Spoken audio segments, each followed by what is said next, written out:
본 방송에서 제공하는 투자 정보는 투자 판단에 대한 조언입니다. 방송에서 제공하는 주식의 가치, 가격 상승 및 가격 하락에 대해서는 방송사에서 보장하지 않습니다.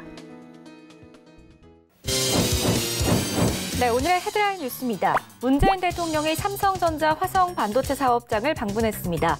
문 대통령이 삼성전자의 국내 사업장을 찾은 것은 취임 후 이번이 처음으로 문 대통령은 2030년까지 시스템 반도체 위탁 생산 분야 세계 1위 및 팹리스 분야 세계 점유율 10%를 달성하도록 정부 지원을 강화하겠다고 밝혔습니다. CJ푸드빌이 국내 커피 전문점 브랜드 투썸플레이스를 홍콩계 사모펀드에 매각하기로 했습니다. 회사 측은 매년 적자폭 확대로 투자 여력이 한계 상황을 넘었다며 이번 매각으로 재무 건전성을 확보하고 베이커리와 외식 사업에 대한 경쟁력을 강화할 예정이라고 밝혔습니다. LG화학이 영업비밀을 유출당했다며 SK이노베이션을 미국 법원에 제소했습니다. 또한 국제무역위원회에는 2차 전지와 관련한 SK이노베이션 제품의 미국 내 수입 금지를 요청한 가운데 SK이노베이션 측은 정당한 기업 활동이 없다며 법적 절차로 맞대응하겠다는 입장입니다.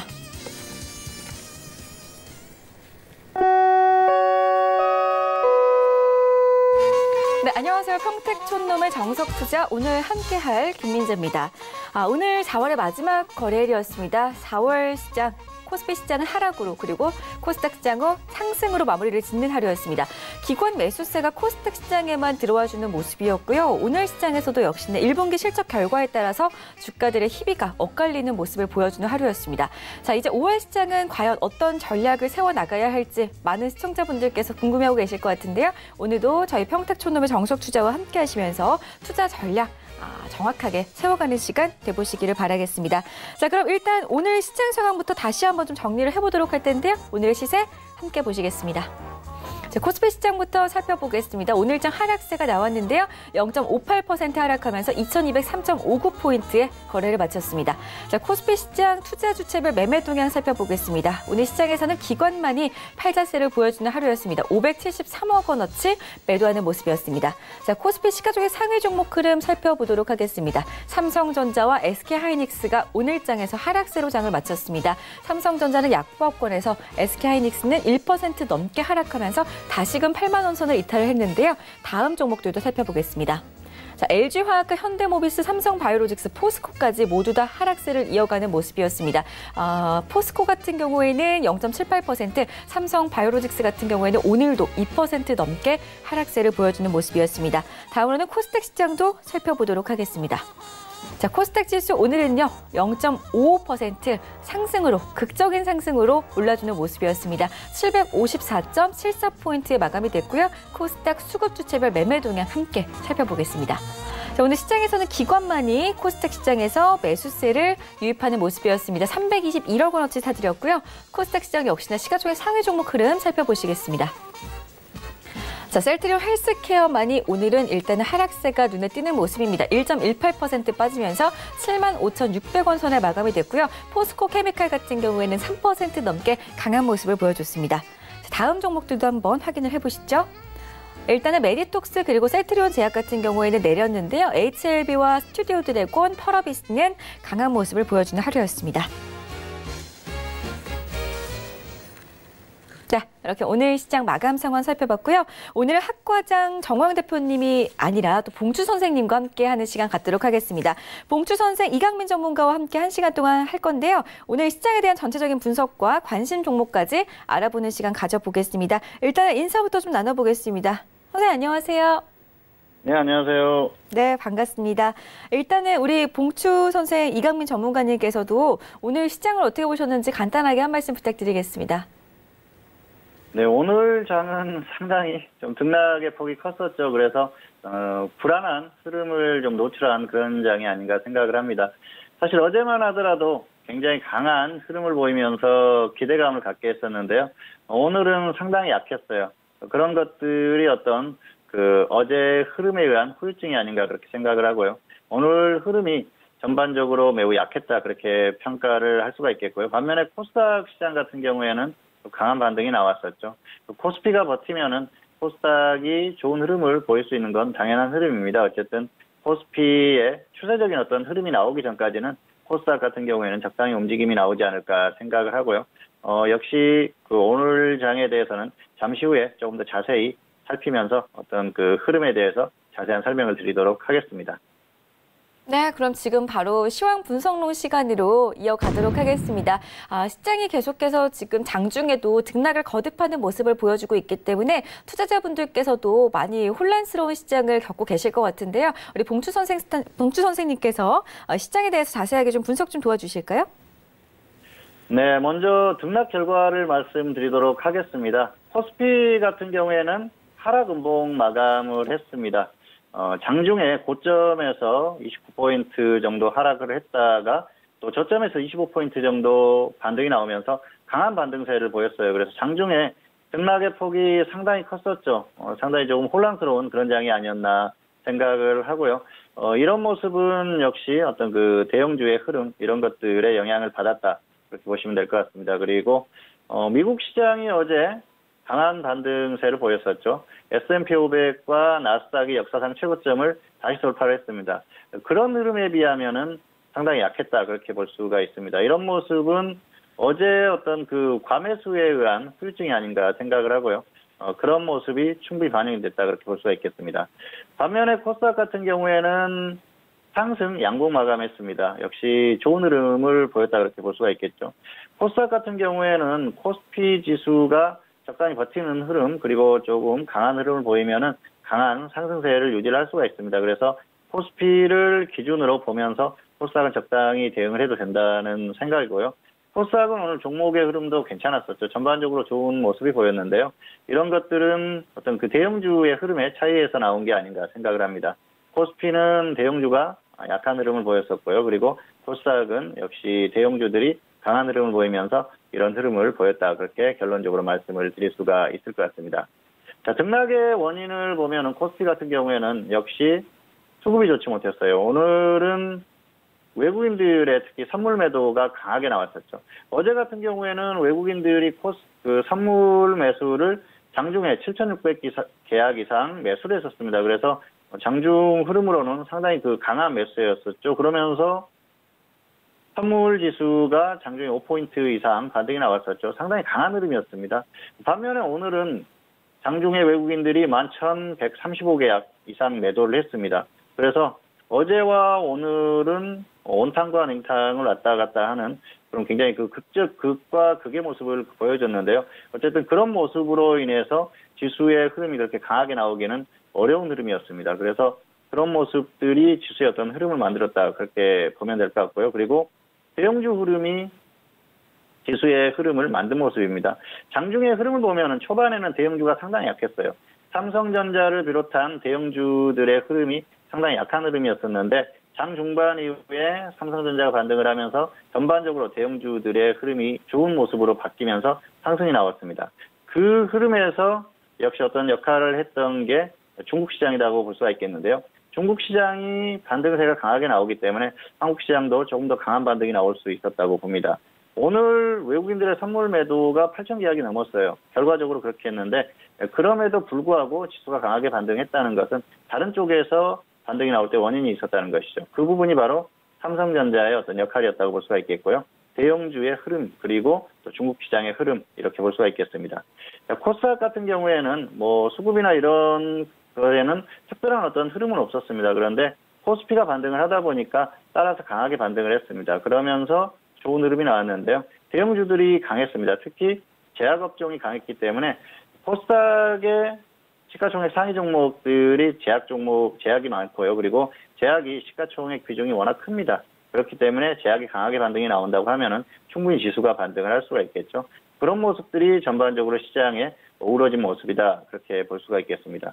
결론적으로 지수의 어떤 흐름 같은 경우에는 현재 상태에서는 명확한 결론을 내기가 좀 어려운 흐름이 아닌가 생각을 합니다.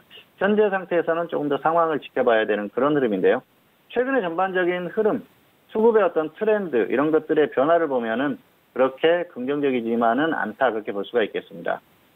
왜냐하면은 최근에 지수가 꺾이는 흐름이 나오는 동안에 개인들이 매수하고 기관이 코스피에서 매도하는 흐름 그리고 개인이 코스피와 선물에서 매수하는 그런 흐름이 나왔기 때문에 이런 어떤 그 수급의 트렌드가 크게 바뀌지 않으면은 지수가 강하게 반등세를 유지하기는 좀 힘든 그런 모습이 아닌가 생각을 하고요. 그리고 고점에 계속 머물러 있을수록 현재 상태가 계속 무거워지는 그런 흐름이기 때문에 그건 역시 크게 좋은 흐름은 아니다. 그렇게 볼 수가 있겠습니다. 화면을 보면서 조금 더 설명을 드리도록 하겠습니다. 자, 보시면은 코스피 같은 경우에는 오늘 하락 음봉 마감했죠. 아래 꼬리가 긴 하락 음봉 마감을 했습니다. 그래서 좀 특징적이라고 할 수가 있겠죠. 마이너스 1.36%까지 하락했다가 상당히 반등이 컸었어요. 자, 이런 모습은 대형주의 어떤 그 흐름과 비슷하다 볼 수가 있겠습니다. 대형주도 낙폭이 컸다가 반등이 나오는 그런 흐름이었었죠. 반면에 코스닥 같은 경우에는 상승 양봉 마감했습니다. 코스닥은 낙폭도 작았었고요. 그리고 반등하는 폭도 좀 더 컸다 그렇게 볼 수가 있겠는데요. 코스닥은 대형주의 흐름이 좋았어요. 대형주가 강하게 반등이 나왔고요. 그리고 역시 이 대형주가 강한 흐름이 나오게 만든 것이 결국은 제약업종의 어떤 흐름이다 그렇게 볼 수가 있겠습니다. 자, 이런 흐름이 나온 것들, 자, 분봉을 다시 한번 보실까요?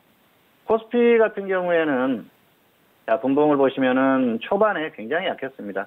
거의 어제 그 미국 시장의 강한 어떤 흐름 그런 것들의 영향을 받아서 크게 하락하지는 않았습니다. 출발할 때는. 그리고 야간 선물이 하락 마감했어요. 뭐 0.35포인트 정도지만은 거의 그 정도 수준에서 시작을 해서 출발을 했는데 강하게 하락했습니다. 이런 것들은 어제의 어떤 그 과매수의 후유증이다 그렇게 볼 수가 있겠는데요.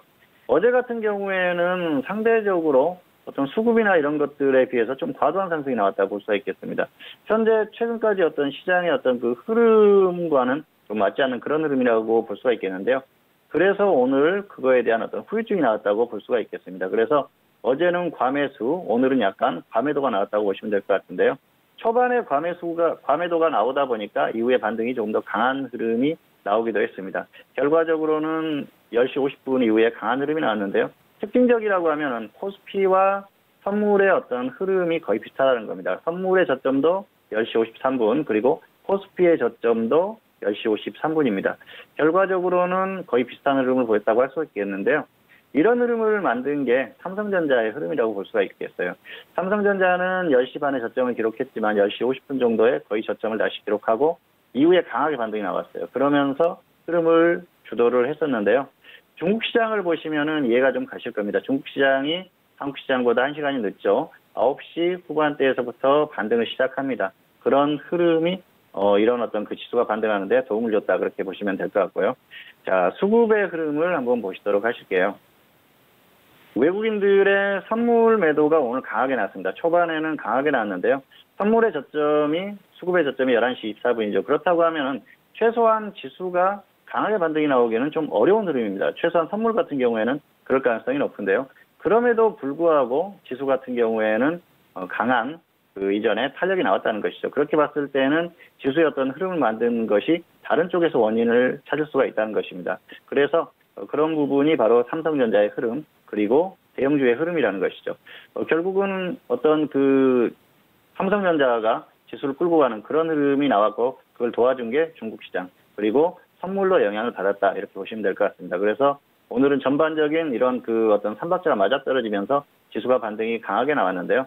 사실 그 수급을 보면은 이 정도까지 강한 반등이 나올 만한 그런 흐름은 아니었어요.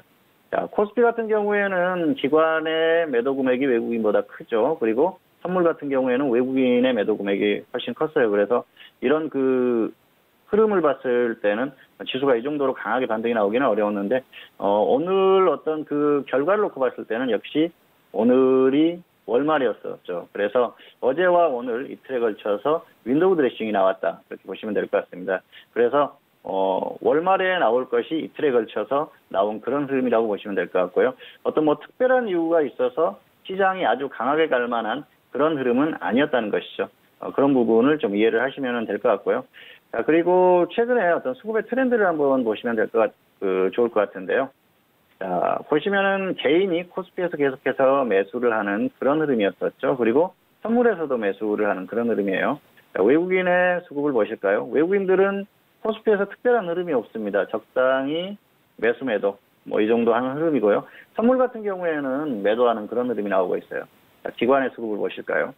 기관 같은 경우에는 코스피 매도를 강하게 하고 있죠. 그래서 이 코스피 쪽에서 어떤 수급 자체는 기관이 매도하고 개인이 매수하는 흐름이기 때문에 강하게 가기는 좀 어려운 흐름이 유지되고 있다. 이렇게 보시면 될 것 같아요. 그래서 이런 그 트렌드를 봤을 때는 코스피 지수가 강하게 반등하기는 좀 어려운 흐름이 이어지고 있다. 그렇게 볼 수가 있겠습니다. 자, 그리고 오늘 특징적인 부분을 하나 더 보여드리도록 하겠습니다. 자, 오늘 특징적인 부분이라고 하면은 원달러가 강하게 반등이 나왔어요. 그래서 최근에 원달러 흐름이 강하죠. 이런 부분은 그렇게 그 해석을 하시는 분들이 많습니다. 한국의 경기 흐름이 좋지 않은 데다가 미국의 경기 흐름이 워낙 강하기 때문에 달러 강세가 이어지는 모습이다. 그렇게 볼 수도 있겠는데요. 물론 그런 부분도 있습니다. 그런데 이런 부분이 계속해서 이어진다고 하면은 좋은 흐름은 아니라는 것이죠. 결국은 이 원화의 약세가 이어지면 물론 수출주들에는 좀 뭐 좋은 흐름이 될 수도 있겠습니다만 장기적으로 계속해서 이 상승세가 이어지면은 결국은 주식시장에 그렇게 긍정적인 부분은 아니다. 그렇게 볼 수가 있겠고요. 달러가 금리 인상으로 인해서 달러 강세가 보였었는데 최근엔 그런 흐름도 아니지 않습니까? 그런데 경제의 어떤 흐름이 좋지 않아서 이런 흐름이 나온다는 것은 부정적인 면이라는 것이죠. 단순히 수출주들이 좀 좋은 흐름을 보일 수 있다. 단기적으로 좋은 흐름을 보일 수 있다. 뭐 그런 부분을 떠나서 추세적으로 이어지면은 결국은 증시에도 부정적이라는 것을 좀 생각을 할 필요가 있을 것 같습니다. 그리고 상승세가 너무 가파르다는 것도 약간 좀 부정적인 면이라고 볼 수가 있겠는데요. 어쨌든 이런 흐름이 이어지면은 증시에도 부정적이다. 그렇게 볼 수가 있겠습니다. 자, 다시 한번 지수의 어떤 결과를 보도록 하겠습니다. 어제 강한 반등이 나왔고요. 오늘 조정을 받았지만은 결국은 반등을 하면서 마무리를 했는데요. 어제와 오늘 이틀에 걸쳐서 윈도우 드레싱이 나왔다. 그 정도로 판단할 수 있을 것 같고요. 시장의 흐름이 아직까지는 강한 흐름은 아닙니다. 물론 고점에서 아주 먼 그런 상태는 아니고요.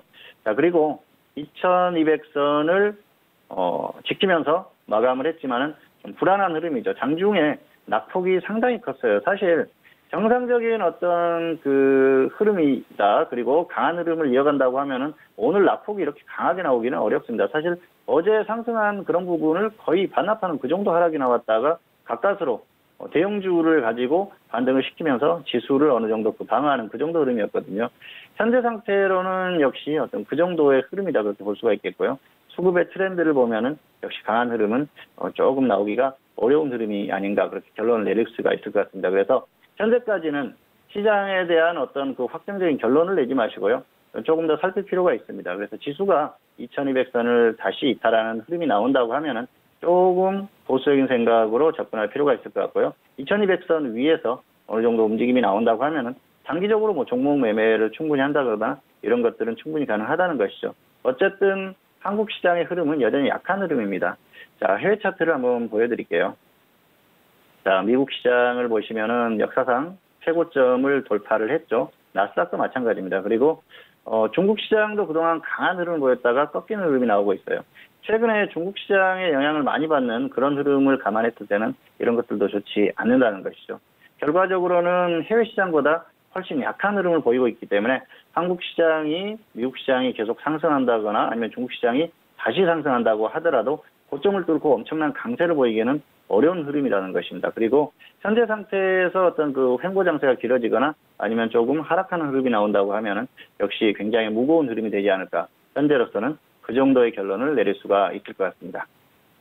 네, 코스피 지수 2200선을 기준으로 시장 대응을 하시는 게 좋겠습니다. 시황 분석론 시간이었고요. 이번에는 오늘장 관심 종목에 대한 분석 이어가 보도록 하겠습니다. 봉투 선생님, 오늘 관심 종목은 어떤 것들일까요? 네, 먼저 첫 번째 종목은 NC소프트입니다. NC소프트는 최근의 흐름이 굉장히 강하죠. 오늘 같은 경우에는 역사상 최고점을 돌파를 했어요. 그리고 특징적이라고 하면은 종가가 고가로 마감을 했습니다. 상당히 강한 그런 흐름이죠. 최근에 NC소프트를 보면은 다양한 어떤 그 이슈를 가지고 상승을 하는 것 같습니다. 가장 중요한 부분이 역시 실적에 대한 어떤 기대감인데요. 실적이 좋아지고 있는 뭐 그런 흐름이다. 그리고 1분기 실적은 사실 조금 부진했는데 2분기 이후에 좋은 흐름이 나올 것이다. 그리고 5G에 대한 수혜 기대감이 있죠. 5G가 활성화되면은 결국은 게임주들이 수혜를 받을 것이다. 그렇게 나오는 것 같습니다. 5G 그 휴대폰, 스마트폰 광고를 보시면은 게임 관련해서 어떤 그 멘트를 하는 것도 아마 보셨을 거예요. 그런 것들이 수혜로 작용할 것이라는 얘기를 하는데요. 뭐 물론 일면 맞는 말이기도 합니다. 그래서 당연히 수혜를 받을 수도 있겠죠. 어쨌든 그런 부분들은 뭐 충분히 가능하다 그렇게 볼 수가 있겠고요. 이 NC소프트 같은 경우에는 역시 최근에 강한 흐름을 보였는데요. 일단 보유자 같은 경우에는 조금 더 홀딩하셔도 될 것 같습니다. 흐름이 단기적으로 강하기 때문에 조금 더 끌고 가거나 아니면 꺾일 때 그때 매도해도 되거든요. 현재는 강한 흐름이라서 굳이 뭐 곧바로 던질 필요는 없을 것 같고요. 미보유자들은 관망을 하시는 게 좋을 것 같습니다. 아무래도 가격에 대한 부담이 있어요. 지금 같은 경우에는 가격 메리트가 전혀 없기 때문에 굳이 무리해서 접근할 필요가 없을 것 같습니다. 자, 그리고 실적 부분을 보면은 뭐 그동안 흐름이 굉장히 좋은 흐름을 보이긴 했습니다. 그런데 과거처럼 이 폭발하던 그런 흐름은 아니에요. 리니지 모바일을 출시하면서 한때 실적이 매출이 엄청나게 폭발했던 그런 시기가 있었죠. 그런데 그 정도의 흐름이 나오기는 어렵다는 것이죠. 뭔가 획기적인 돌파구가 마련되지 않으면은 그런 흐름까지는 좀 어려운 흐름이 아닌가 생각을 하기 때문에 현재 상태에서 굳이 무리해서 이렇게 접근할 만한 그런 상태는 아니라고 보고요. 수급적인 어떤 흐름을 보면은 최근에 수급이 좋습니다. 외국인과 기관이 전반적으로 매수하는 그런 트렌드예요. 그런데 그런 부분들이 계속 이어질지에 대한 그런 부분도 생각을 해보셔야 될 것 같아요. 자, 왜냐하면은 지금 현재 주가의 위치가 낮다. 그리고 뭐 고점에서 조정을 많이 받았다. 그랬을 경우에는 외국인이나 기관이나 매수를 계속 해주면서 뭐 서로 주고받고 하면서 주가를 상승시킬 수 있겠죠. 물론 현재 상태에서도 계속해서 그런 흐름이 나올 수가 있습니다. 그런데 주가가 지금 역사상 최고가입니다. 그리고 뭐 최근 들어서도 가장 고점에 있는 그런 상황이죠. 그렇다고 해서 주가가 폭발적으로 가는 그런 흐름도 아니에요. 그랬을 때는 역시 매도에 대한 생각을 할 수밖에 없다는 것이죠. 누가 마지막에 이 짐을 넘겨받을 것인가 그런 고민도 할 겁니다. 결국은 계속해서 서로 매수를 해주면서 주가가 상승하면 좋은데 그런 부분들이 계속해서 언제까지나 지속되기는 어렵다는 것이죠. 그리고 특별한 뭐 모멘텀이 있는 것도 아니에요. 확실한 주가를 계속해서 상승시킬 만한 그런 모멘텀이 있는 것이 아닌데요. 최근의 흐름 자체가 그냥 좋은 흐름 그 정도라고 볼 수가 있겠습니다. 자, 화면을 보면서 조금 더 설명을 드리도록 하겠습니다. 자, NC소프트의 차트인데요. NC소프트 오늘 52만 6천 원 역사상 최고점으로 마감을 했죠. 종가가 고점이에요. 그래서 상당히 강한 흐름으로 마감을 했습니다. 분봉 한번 보실까요? 결국은 최고가로 마감을 했는데요. 이런 것들은 뭐 상당한 의미가 있다고 볼 수가 있겠죠. 그래서 마지막까지 강한 흐름을 보였기 때문에 조금 더 탄력이 나올 것 같습니다. 현재 상태에서 보면은 어떤 단기적인 흐름, 단기적인 흐름을 봤을 때는 조금 더 상승이 충분히 가능하다 그렇게 보기 때문에 보유자들은 조금 더 홀딩하고 끌고 가다가 매도를 해도 될 것 같습니다. 물론 여기서 갑자기 꺾이는 흐름이 나오면은 정리를 하는 게 낫겠죠. 왜냐하면은 역사상 최고가였기 때문에 아무래도 매수하신 분들은 더 아래에서 매수했을 가능성이 높기 때문에 손실 보지 않는 구간 한도에서 정리를 해야겠죠. 그런데 미보유자들은 굳이 무리해서 접근할 필요가 없다는 것이죠. 자, 이 종목의 흐름을 길게 한번 보여드려 볼게요. 지금 어떤 주가가 상당히 부담스럽다는 게요. 이 종목은 흐름이 한번 나오면 장기적인 어떤 추세로 가는 그런 경향이 있습니다. 이때도 그랬고요. 조정을 받을 때도 장기적으로 조정을 받고 상승할 때 장기적으로 상승이 나갔었죠. 자, 최근에 이 상승이 나오는 흐름이 시작됐던 게 2014년입니다. 그렇기 때문에 벌써 5년 가까이 상승이 나왔다 그렇게 볼 수가 있겠는데요. 자, 그런데 최근의 흐름을 보면은 긴 상승 이후에 조정 그리고 또 긴 상승이 나왔어요. 그런데 최근에 어떤 흐름은 폭이 짧습니다. 그렇기 때문에 이 흐름 자체가 그렇게 아주 중장기적인 어떤 추세는 아니다 그렇게 볼 수가 있겠고요. 자, 그리고 고점을 한번 보시면은 이게 지금 강한 흐름이 아니라는 걸 느낄 수가 있어요. 자, 2017년의 고점이 여기입니다. 그래서 거의 50만 원 가까이였어요. 그런데 그 고점을 아주 강하게 뚫는 흐름이 아니에요. 현재 상태는 겨우 조금씩 뚫어주는 그 정도 흐름이라는 것이죠. 그렇기 때문에 일단 어떤 이런 기술적인 흐름을 봤을 때도 강하게 계속 가기가 어렵다는 것입니다. 그렇다고 해서 실적이 어마어마하게 좋아지는 그런 상태도 아니기 때문에 현재 상태에서는 뭔가 확실하게 강하게 돌파할 만한 그런 흐름이 아니라는 것이죠. 이런 상태에서는 물론 지수와 상관없이 움직이는 흐름이기도 하기 때문에 혼자서 갈 수도 있습니다. 그런데 지수의 흐름이 좋지 않았을 때는 영향을 받을 가능성이 상당히 높습니다. 최소한 강하게 가는 흐름을 방해할 가능성이 높고요. 상승 흐름을 방해할 가능성이 상당히 높죠. 여러 가지 부분을 봤을 때는 현재 상태는 부담스럽다는 것이죠. 굳이 현재같이 가격 메리트가 없는 상태에서 무리해서 접근할 필요도 없을 상황이고요. 그렇기 때문에 보유하지 않는 분들은 무리해서 접근하지 말자. 그리고 보유하신 분들도 여기에서 욕심을 내지 말자는 겁니다. 상승하면은 조금 더 끌고 가서 적당히 수익 매도하시기 바라고요. 조정을 받는 흐름이 나오면은 그때는 빨리 정리를 하자는 것이죠.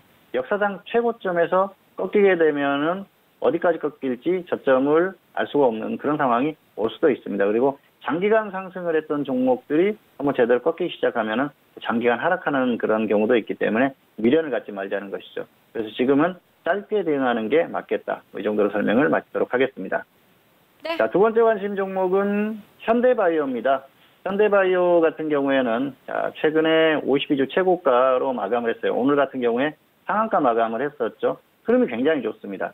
최대 주주죠. CM팜의 췌장암 신약 관련한 그런 이슈로 상승이 나오고 있는데요. 흐름 자체가 굉장히 좋아요. 그래서 보유하신 분들 같은 경우에 조금 더 홀딩했다가 매도하셔도 될 것 같습니다. 흐름이 조금 더 나올 것 같아요. 아무래도 흐름이 강하기 때문에 좀 더 끌고 가시기 바라고요. 미보유자는 확실한 조정 시에 접근하시는 게 맞을 것 같습니다.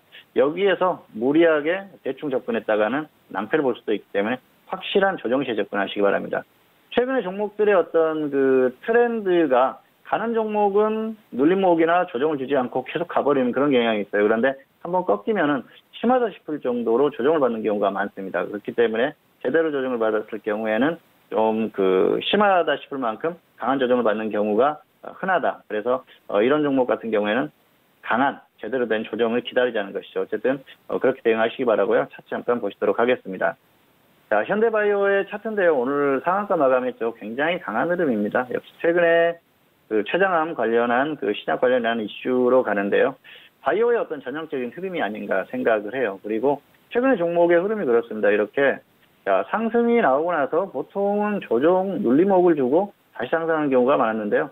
조정을 받지 않아요. 그리고 나서 급등합니다. 물론 이전에 바로 최근에 눌림목을 줬습니다. 그런데 가격에 대한 부담이 있거든요. 사실 여기에서 이 부분만 있다고 하면은 가격 부담이 없겠죠. 이 정도면 충분한 눌림목인데 여기에서부터 상승했기 때문에 부담을 느끼는 겁니다. 쉽게 접근하지 못한다는 것이죠. 그래서 살짝 눌림목을 주고 다시 반등이 나오는데요. 단기 흐름이 강하기 때문에 조금 더 상승이 가능할 것 같습니다. 그래서 강한 흐름이 유지가 되면은 좀 더 끌고 가서 정리를 하시면 될 것 같고요. 꺾이면 정리 후에 확실한 조정 시에 아래에서 접근하시는 거죠. 그리고 미보유자 같은 경우에는 확실하게 이렇게 조정을 받을 때까지 기다리자는 겁니다. 섣불리 접근을 했다가 낭패를 볼 수가 있습니다. 그리고 실적이 엄청나게 나오거나 그런 상황은 아니기 때문에 역시 어떤 확실한 조정 시에 접근하는 게 맞지 않나 그렇게 생각을 합니다. 어쨌든 최근에 흐름 자체가 강한 종목이지만 단기로 적당히 대응하자 이 정도로 설명을 마치도록 하겠습니다.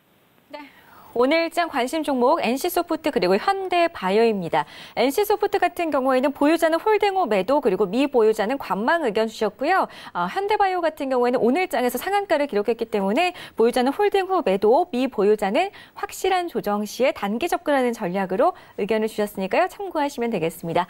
자, 저희 다음 코너로 이동할 건데요. 이번에는 투자에 대해서 좀 더 유익하고 정보를 좀 더 깊게 알아가실 수 있는 종목의 역사 시간으로 함께하겠습니다.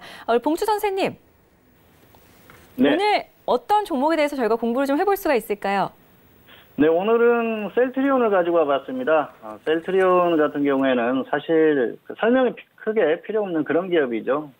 굉장히 좋은 그런 흐름을 보이는 기업이고요. 어떤 기업의 역사나 이런 것들은 아마 많이들 공부를 하셨을 거예요. 셀트리온은 2002년에 설립이 됐어요. 역사가 그렇게 아주 긴 그런 기업은 아닙니다. 2005년부터 의약품 위탁 생산을 시작했고요. 본격적인 어떤 사업적인 흐름을 보였었죠. 그리고 2010년에 램시마와 호주마에 대한 임상시험을 시작했습니다. 글로벌 임상을 시작했고 2011년에 마무리를 했죠. 그리고 2012년에 램시마의 국내 시판을 시작을 했고요. 그리고 2015년에 유럽에서 판매를 시작했어요. 자, 그리고 최근에는 역시 트룩시마와 호주마 이런 바이오시밀러에 대한 유럽 판매도 시작하고요. 그리고 미국 진출을 했죠. 그러면서 엄청난 좋은 흐름을 보이고 있는 그런 기업이다. 그렇게 볼 수가 있겠습니다.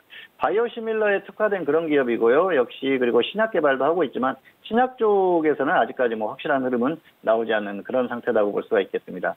증시에는 2008년에 상장을 했습니다. 당시에 우회 상장을 했었는데요. ORCAM을 인수를 하면서 우회 상장을 했습니다. 그리고 2017년 9월이었었죠.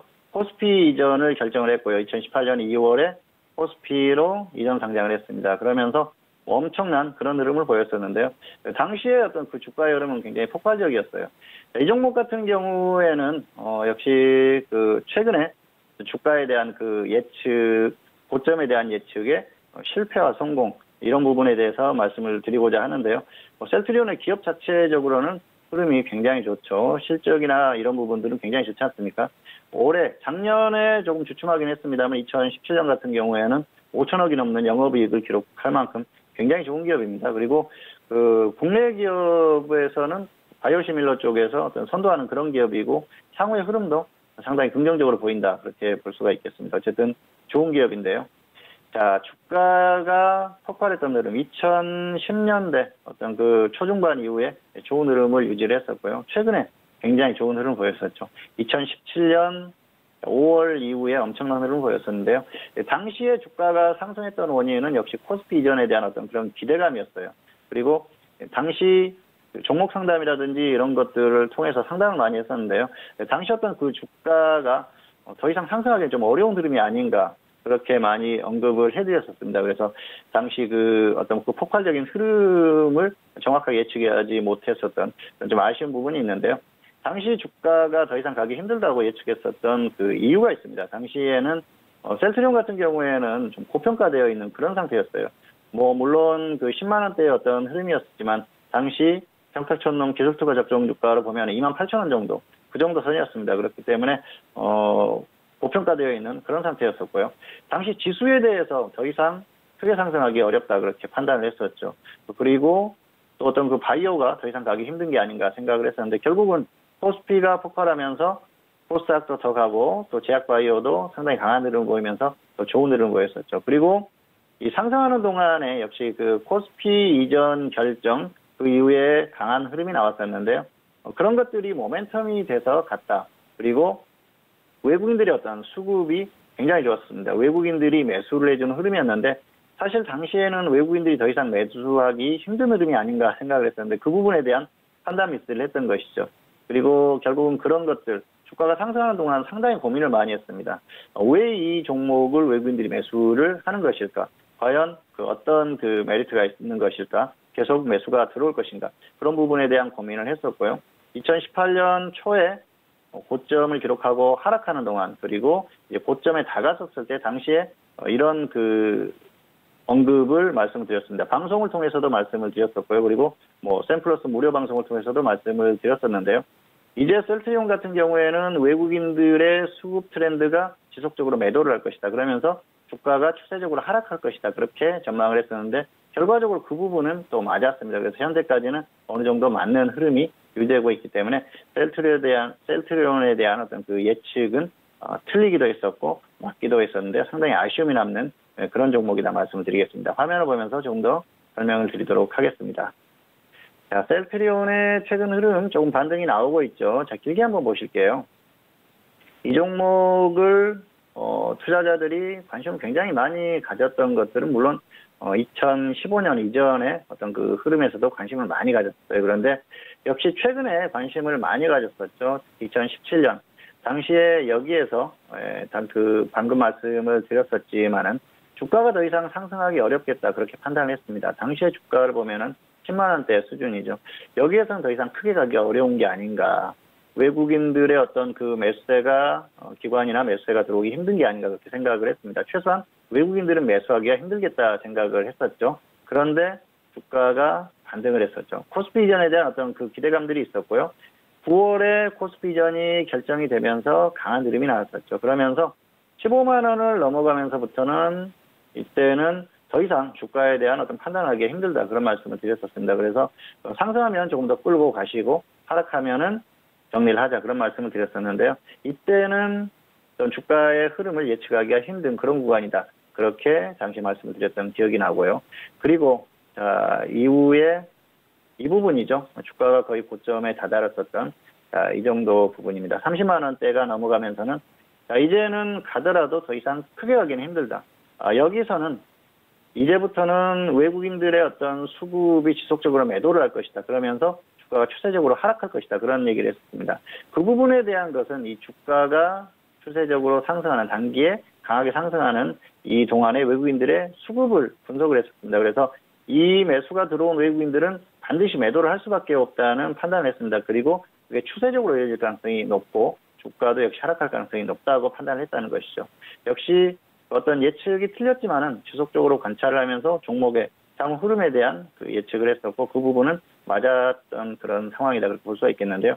이런 부분은 다양한 어떤 그 방법의 어떤 그 분석을 통해서 가능했다 그렇게 볼 수가 있겠는데요. 수급에 대한 어떤 그 자세한 분석이 필요하지 않았나 생각을 합니다. 당시 외국인들이 매수할 수밖에 없었던 흐름, 그리고 주가가 상승할 수밖에 없었던 흐름, 그리고 결국은 그것들을 매도할 수밖에 없는 어떤 흐름, 이런 것들에 대한 판단이 작용을 했다는 것이죠. 어쨌든 자세한 말씀을 드릴 수 없는 부분도 있고요. 어쨌든 그런 부분이 판단이 현재 상태로는 좀 맞는 게 아닌가 그렇게 생각을 하고요. 역시 셀트리온의 어떤 추세적인 흐름에 있어서는 향후에도 다시 조금 더 하락할 가능성이 상당히 높다고 봅니다. 20만 원을 이탈하고 다시 반등이 나오는 그런 흐름이 나오고 있는데요. 결국은 다시 또 추세적으로는 조금 더 꺾일 가능성이 높기 때문에 현재 상태에서는 그렇게 너무 무리하게 덤빌 필요는 없는 그런 상황이 아닌가 생각을 하고요. 종목에 대한 어떤 그 판단을 할 때는 역시 종합적인 판단을 해야 되고 또 편견을 갖고 대하면 안 되겠다는 그런 생각을 하게 만들었던 그런 종목이 아닌가 생각을 합니다. 하지만 역시 좋은 기업이기 때문에 꾸준히 관찰을 하시기 바라고요. 언젠가 정말 또 가격 메리트가 확실히 발생을 한다면 중장기적으로 충분히 접근할 수 있는 그런 종목이기 때문에 계속해서 관찰을 잘 하시라는 말씀을 드리면서 오늘 셀트리온에 대한 설명을 마치도록 하겠습니다. 네, 종목의 역사 시간. 오늘 공부해본 종목은 셀트리온이었습니다. 참고 잘 하시기 바라겠고요. 저희 이번에는 투자와 관련해서 고민이나 궁금증 해결해드리는 시간으로 이어가도록 하겠습니다. 선생님 질문 있어요 시간인데요.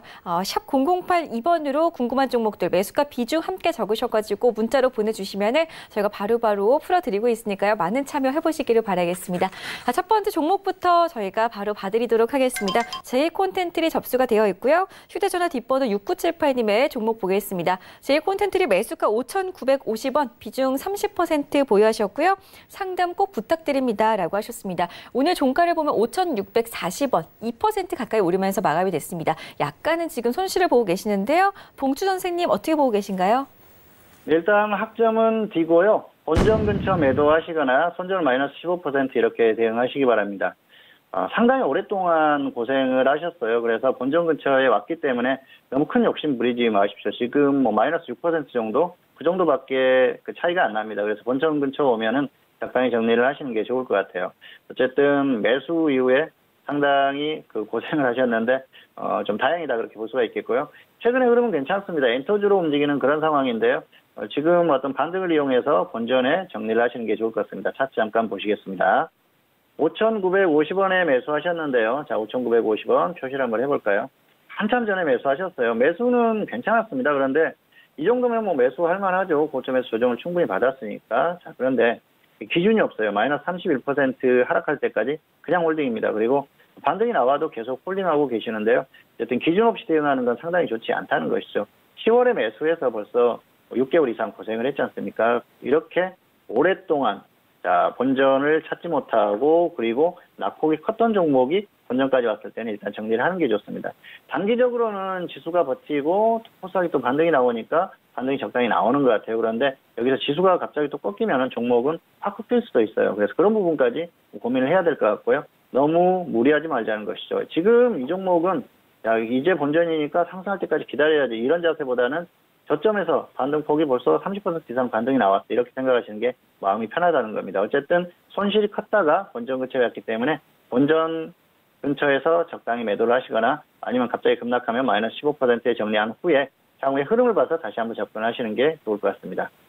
네, 알겠습니다. 자, 제일 콘텐츠리 일단 디약점 드렸고요. 매수가 근처에서 매도 혹은 조금 더 급락이 나오면은 손절 마이너스 15%로 대응하자라는 의견 참고하시기 바라겠습니다. 다음 종목 바로 보겠습니다. 호텔신라 접수가 되어 있고요. 5022님의 종목 보겠습니다.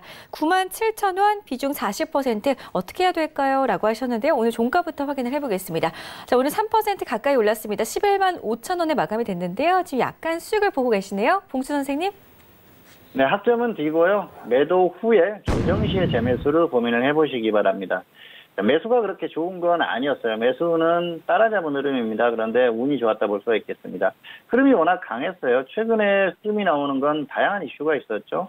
중국 관광객들 기대감, 그리고 매출, 면세점 매출에 대한 기대감 이런 것들이 전반적으로 어우러졌어요. 그리고 실적이 최근에 또 괜찮아지는 그런 추세가 나오지 않습니까? 그래서 향후에도 더 좋아질 것이다. 그렇게 분석을 하는 것 같습니다. 어쨌든 그런 부분들은 주가에 다 반영이 됐다는 것이죠. 그리고 자, 호텔신라의 어떤 실적만 가지고 주가가 그대로 움직였다고 하면은 조정을 받을 일이 없었습니다. 그런데 낙폭이 컸었죠. 그렇기 때문에 매출이 그대로 주가에 반영이 되지는 않는다. 그렇게 볼 수가 있겠습니다. 어쨌든 약간 고평가되어 있는 그런 면도 있고요. 그리고 중국이나 이런 쪽은 변수가 많아요. 사실 면세점 매출이나 이런 쪽은 중국 관광객들의 어떤 그런 흐름들에 의해서 갑자기 이렇게 많이 변하는 그런 경우도 있고요. 중국은 항상 그 변화무쌍한 그런 그 흐름을 보이기 때문에 100% 믿고 가기는 좀 어렵다. 그렇게 봅니다. 그리고 중요한 건 단기적으로 주가의 반영이 거의 됐다는 것이죠. 이런 부분들이. 단기에 60% 넘게 상승이 나왔어요. 이 정도면 충분히 반등이 나왔고, 또 특히 매수가가 높다고 하면은 굳이 무리할 필요가 없다는 것이죠. 차트 잠깐 보시겠습니다. 97,000원에 매수하셨는데요. 여기서 매수를 하셨어요. 그래서 지금 뭐 단기 반등이 강하게 나오니까 좀 따라잡은 흐름이에요. 5일선 위에서 따라잡았는데 운이 좋았습니다. 추세적으로 조금 더 강한 흐름이 나왔는데요.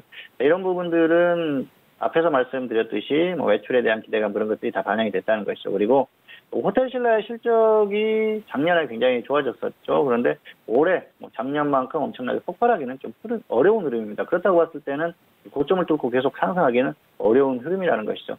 단기적으로 수급 흐름이 좋아지면서 상승이 나왔는데요. 이런 부분이 계속 이어질지에 대한 그 의문도 있다는 것이죠. 어쨌든 단기 흐름 정도로 보시는 게 맞을 것 같고요.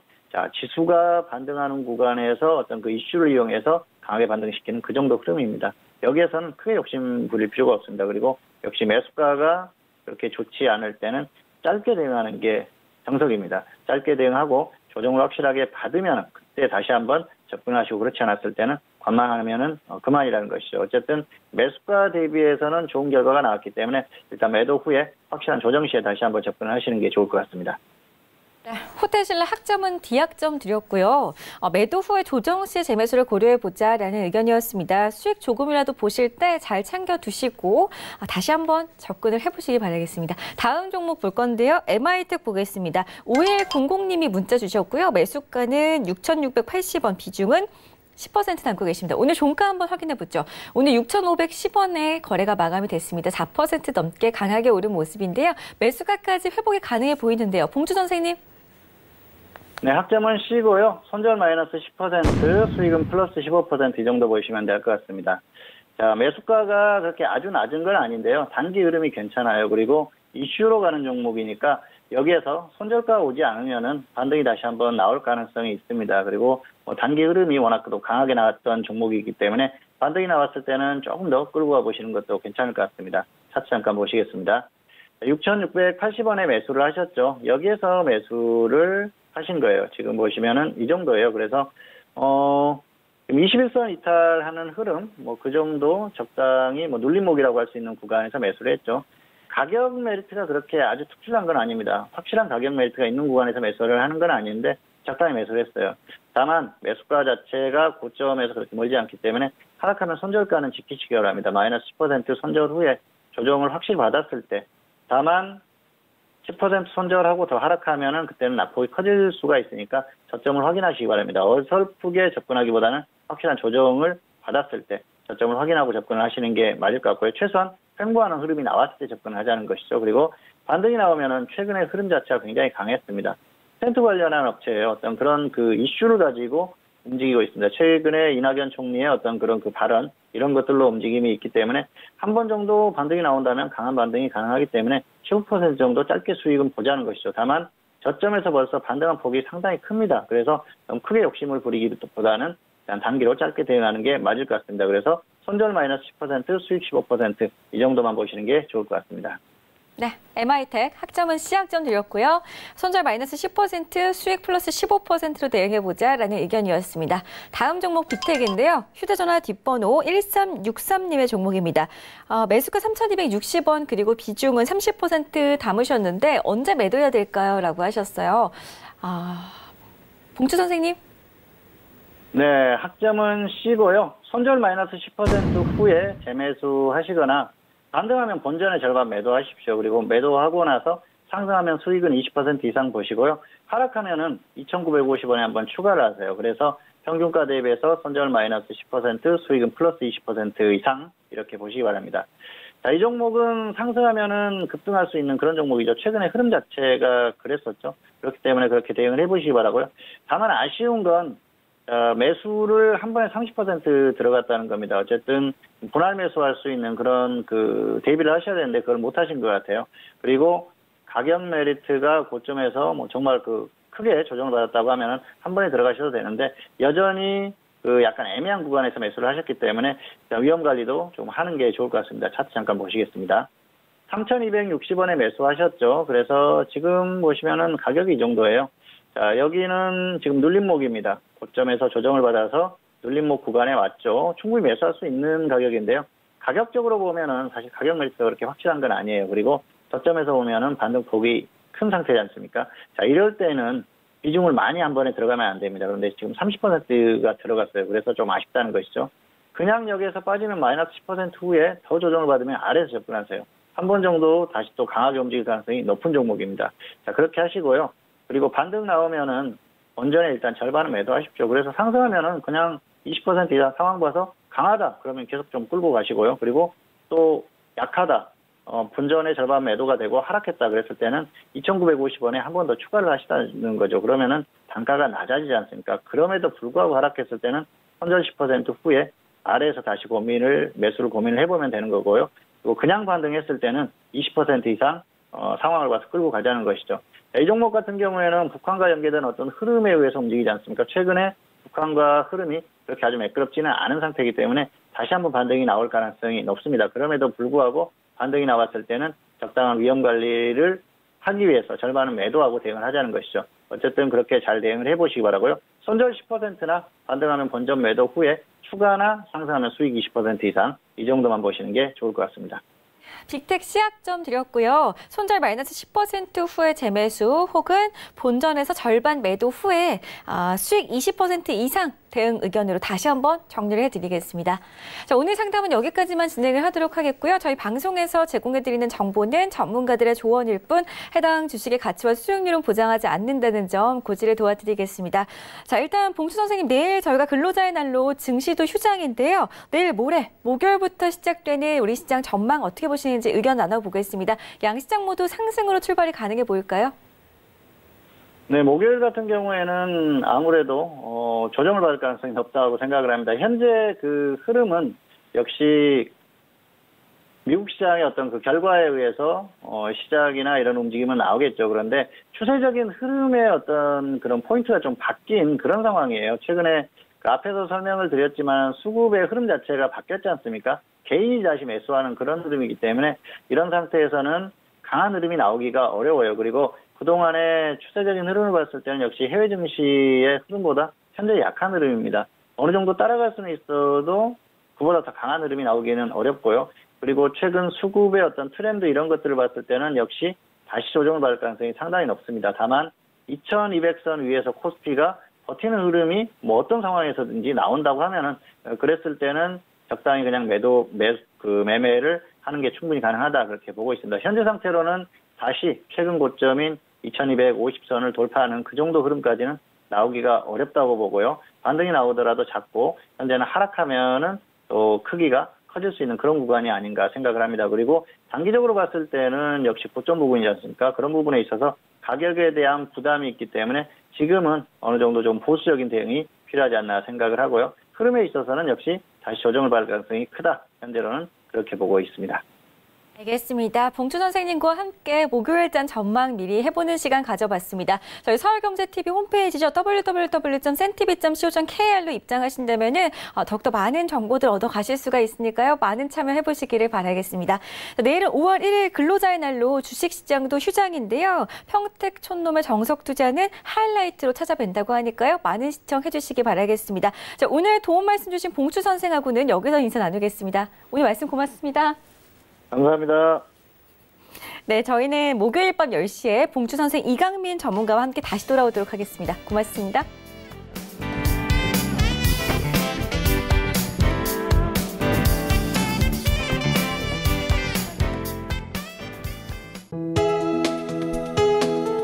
본 방송에서 제공하는 투자 정보는 투자 판단에 대한 조언입니다.